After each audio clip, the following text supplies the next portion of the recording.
Halo Smaveners, kembali lagi di Fancast, Smaven Podcast. Hari ini di episode ke-28, kita bakalan ngundang bintang tamu yang spesial banget nih dalam rangka merayakan Hari Kemerdekaan Indonesia.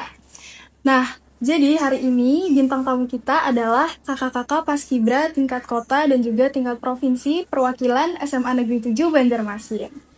Kalau gitu, tanpa berlama-lama lagi, langsung aja kita venture into knowledge with Fancast, Smaven Podcast.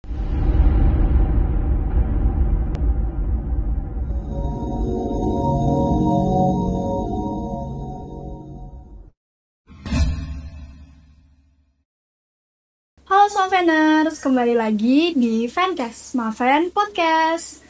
Hari ini kita udah bareng sama bintang tamu spesial kita untuk episode kali ini, yaitu kakak-kakak Paskibraka tingkat kota dan juga tingkat provinsi perwakilan SMA Negeri 7 Banjarmasin. Halo Kak. Halo. Sebelumnya boleh kenalan dulu kali ya Kak? Kenalin, nama aku Aldo, aku dari kelas 12-3. Perkenalkan, nama aku Muhammad Reza Aditya dari 12-5. Oke, jadi hari ini kita lagi sama Kak Aldo sama Kak Adit. Nah, kita langsung mulai ke pertanyaan pertama aja kali ya Kak. Boleh. Oke. Nah, kakak-kakak kan perwakilan SMA Negeri 7 Banjarmasin untuk Paskibraka tingkat kota sama tingkat provinsi ya Kak? Iya. Nah, gimana sih Kak awalnya kakak bisa tertarik buat gabung sama Paskibra?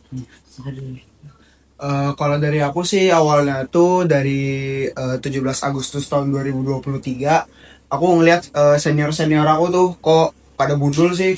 Baru aku tanyain, "Kak, kenapa bundul, Kak?" Oh, barulah dari situ dijelasin apa kakaknya ini ternyata Paskibraka. Baru dijelasin singkatnya dari situ sih mulai ada ketertarikan ke Paskibraka. Kalau aku dari orang tua sendiri, karena orang tua juga Paskibraka, jadi aku udah nekunin ini dari SD, SMP sampai SMA. Jadi aku udah tertarik dari kecil. Oh, berarti Kak Adit udah dari lama ya Kak pengen ikut Paskibraka? Ya, betul, dari SD. Oke. Nah, kakak-kakak sebelum ikut seleksi Paskibraka ini apa aja sih Kak yang perlu disiapin? Kalau mulai dari persiapan sih pastinya yang satu fisik harus dipersiapkan. Terus ada beberapa materi seperti TWK dan juga intelijensia umum. TWK itu meliputi wawasan kebangsaan tentang kepancasilaan dan kewarganegaraan. Mungkin itu aja sih yang perlu dipersiapkan. Oke, berarti lumayan banyak ya Kak yang perlu disiapin. Lumayan. Nah, tadi kan salah satu yang kakak sebutin itu persiapan fisik ya Kak? Ya. Nah, latihan fisik yang biasanya kakak lakuin untuk persiapan seleksi ini apa aja sih Kak? Mungkin boleh di-spill nih latihannya biasanya apa aja? Jadi kalau kami kan yang pasti itu ada lari, push up, sit up, sama saturan. Nah, itu jadi kami latihannya udah dari 3-4 bulan sebelum pendaftaran. Jadi itu tuh udah disiapkan betul-betul supaya kami itu nggak kaget pada saat seleksi tersebut. Oke, berarti udah dari jauh-jauh hari ya Kak? Ya, betul. Nah, latihan fisiknya itu biasanya berapa kali sih Kak dalam satu minggu? Kalau kami sih, kalau sama bareng-bareng sama teman-teman yang lain itu biasanya 1 minggu sekali. Tapi lebih disarankan sama kakaknya sendiri-sendiri juga tiap hari, nggak seminggu sekali itu aja gitu. Oh, oke Kak. Nah, terus kan tadi kakak ada nyebutin soal TWK ya Kak, itu tentang wawasan kebangsaan. Itu berarti kakak ada latihan-latihan soal atau bentuknya kayak gimana tuh Kak latihannya? Kalau untuk TWK sih pertama kami ada dikasih modul pembelajaran dari tim panitia seleksi dari Kesbangpol. Itu ada sekitar 20 soal untuk kami pelajari. Lalu untuk materi dasar Pancasila itu diambil dari buku pelajaran PKN kelas 10 juga dari semester 1. Jadi seputar pelajaran sekolah juga masih soal-soalnya. Oh, oke. Nah, kan banyak banget nih Kak persiapannya buat ikut seleksi Paskibraka ini. Nah, kan pasti padat banget ya Kak jadwalnya. Gimana sih cara kakak-kakak buat nyimbangin antara latihan seleksi sama tugas-tugas sekolah atau mungkin akademik gitu Kak? Kalau dari aku sih mungkin setelah kami karantina sekitar kurang lebih 1 bulan, awal kami masuk sekolah itu kami langsung mendatangi guru-guru mata pelajaran, langsung kami tanyakan Pak Bu, apa sih tugas kami yang kurang ataupun nilai-nilai kami yang belum terlengkapi gitulah. Terus kemungkinan dari gurunya sendiri masing-masing kadang memberikan tenggat waktu sekitar 2 sampai 3 minggu untuk melunasi ataupun menyelesaikan tugas-tugas yang tertunda. Oh, berarti setelah selesai seleksi itu langsung kejar target tugas ya, Kak? Iya langsung. Oke. Nah, itu kan berarti padat banget ya, Kak. Setelah seleksi langsung fokus ke akademik lagi. Kakak-kakak pernah nggak sih, Kak, ngerasa burnout atau stres atau capek gitu selama ngejalanin seleksi ini? Kalau aku sih enggak ya, karena itu udah dipikirin matang-matang, karena kita juga mau ke sana, kita yang mau, berarti kita juga yang harus ngatur bagaimana waktu belajar, waktu untuk berkegiatan di luar sekolah. Jadi itu eh, dari diri masing-masing aja. Kalau aku seimbangin aja gitu, belajar sama kegiatan di luarnya. Oke, berarti menurut kakak-kakak worth it lah ya semua kerja kerasnya. Ya, alhamdulillah. Oke.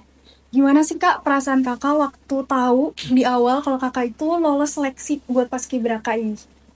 Kalau aku sih bersyukur banget ya, karena aku juga pengen banget jadi paskibraka itu, bukan karena ikut-ikutan teman doang, karena terinspirasi dari orang tua juga. Itu jadi suatu kebanggaan lah untuk aku, prestasi aku yang paling aku pengen capai. Iya sih, Kak, pasti bangga banget ya bisa sampai di titik ini. Nah, menurut kakak-kakak apa sih kunci buat sukses ngikutin seleksi sama latihan paskibraka ini? Kalau kunci kesuksesan untuk kelolosan itu mungkin dari diri masing-masing sih, percaya dirinya. Terus untuk latihan harus memang yakin dipersiapkan dengan matang. Untuk latihan fisik sudah diyakinkan sanggup untuk mengikuti seleksi. Jadi waktu seleksi tidak ada keraguan yang menyebabkan bisa kayak kurangnya percaya diri ataupun mental down tiba-tiba saat seleksi. Nah, kakak kan pasti banyak banget yang bisa kakak pelajarin selama proses seleksi itu. Nah, apa sih pelajaran berharga yang menurut kakak itu tuh berkesan banget buat kakak selama ikut seleksi? Kalau buat aku sih yang paling berkesan itu rasa kekeluargaan sih, jiwa korsa, dimana kami dibentuk bukan sebagai perorangan tapi sebagai satu keluarga. Jadi walaupun satu salah semuanya bakal tetap kena. Intinya satu senang, satu sedih semua sedih. Jadi kami memang benar-benar dibentuk rasa kekeluargaannya di situ. Oke. Berarti memang rasa kekeluargaan di paskibraka itu tinggi banget ya, Kak? Iya tinggi. Nah, itu kan nilai-nilai penting banget yang kakak pelajarin selama ikut seleksi ini. Nah, gimana sih cara kakak-kakak mempertahankan nilai-nilai itu supaya tetap bisa kakak bawa ke kehidupan sehari-hari? Nah, kalau itu aku kan, kalau kami kan biasanya pada saat karantina itu semuanya teratur, terjadwal.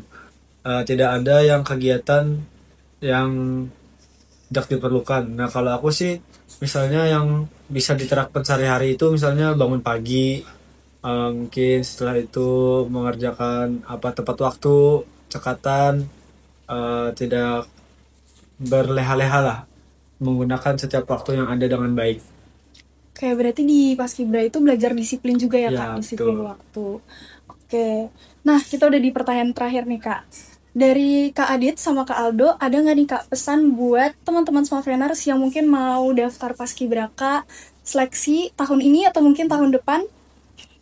Kalau aku ya, jangan takut untuk mencoba dulu, jangan takut di awal, mungkin kayak lihat mereka itu takut gitu, dicoba dulu, kalau nggak sanggup gitu baru eh dipikiran lagi, tapi harus dicoba dulu, jangan takut duluan gitu.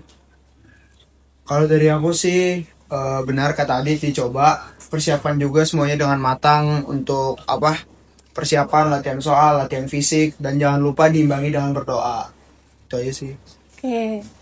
Nah, itu dia pertanyaan terakhir kita hari ini. Terima kasih banyak Kak Aldo sama Kak Adit yang udah menyempatkan waktu buat datang ke Fancast hari ini. Kita tutup dulu kali ya Kak episode kali ini. Terima kasih banyak semua faners yang udah nonton episode Fancast hari ini. Sampai jumpa di episode berikutnya. Dadah.